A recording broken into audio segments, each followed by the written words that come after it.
I was reading an article tonight about Leonardo da Vinci, and it reminded me of a video I've been meaning to make for a while, and that is the commonalities that the greatest minds in history have.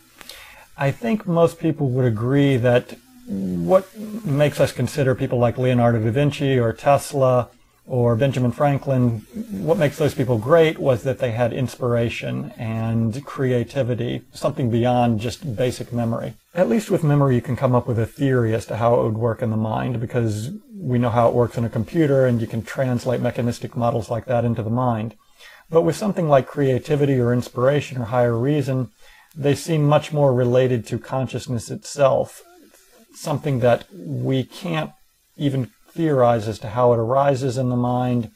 And in fact, I'd go as far as to say that science can't even prove that these things exist. Now I could start a long and fruitless debate about potential theories as to how inspiration arises, and I could state what most inspired people throughout history have claimed.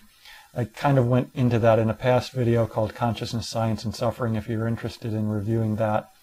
But in this video, I wanted to just focus on empirical evidence, because really in the absence of any theory as to how higher consciousness arises or how it operates, all you have to go on is empirical evidence. What did the greatest minds in history share in common? And I think there's some obvious things, like they had more free time than the average person, but there are a couple odd things that people don't really consider. And I may not be thinking of all the odd things. You're welcome to write down any others that you can come up with. But there are two unusual traits that the greatest minds in history often shared, I believe. And one is a tendency towards what used to be called a nervous breakdown, and nowadays they probably classify it as acute psychosis. I hope to do a video on that in the future. There's also a good YouTube channel called Bipolar or Waking Up. I'll put a link to it in the video description. And this goes into a little bit of detail on the link between higher consciousness and acute psychosis. But the second thing which many of the greatest minds in history shared is vegetarianism. Now I imagine there may be some objections at this point, so let me just state first of all that I'm not vegetarian. Secondly, I know that a lot of the great minds were claimed to be vegetarian when in some cases there's not good evidence of that, like with Newton, for example. Still, I think in all honesty you'd have to admit that there's an enormous correlation between vegetarianism and many of the great minds in history. And lastly, I think this is such a contentious issue, vegetarianism in general, because there's a lot of denial on both sides, in my opinion.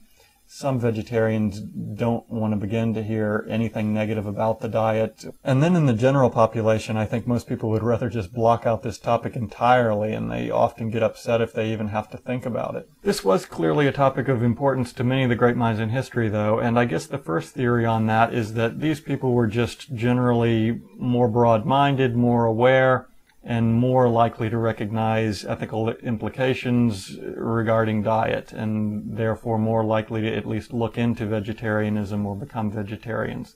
Now, in the case of ethics, it's unfortunate that so many people block out this topic entirely, because there are almost always very simple things to do to at least improve the ethics of your diet. For example, just eating organic animal products versus conventionally raised animal products often makes a significant difference in the ethics behind how the animals were treated and raised, as well as organic products generally being recognized as healthier. Another simple thing is just eating healthier food in general. I often feel that the reason Americans eat so much meat in many cases is that they're not getting much nutrition from any of the rest of the food that they eat.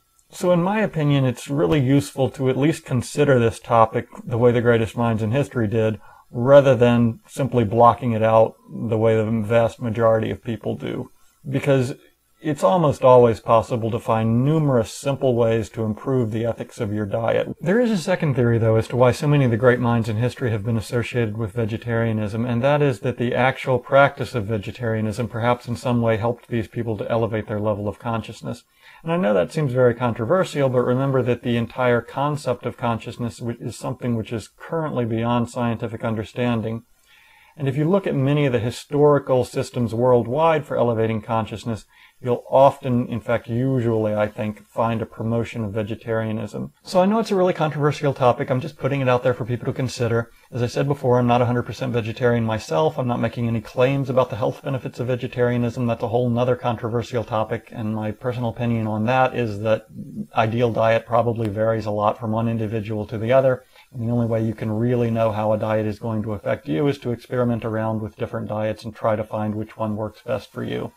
My main point in this video is whether or not you think that many of the greatest minds in history were vegetarian because they were great minds, or whether you think that potentially being vegetarian in some way helped these people to think in an enhanced manner.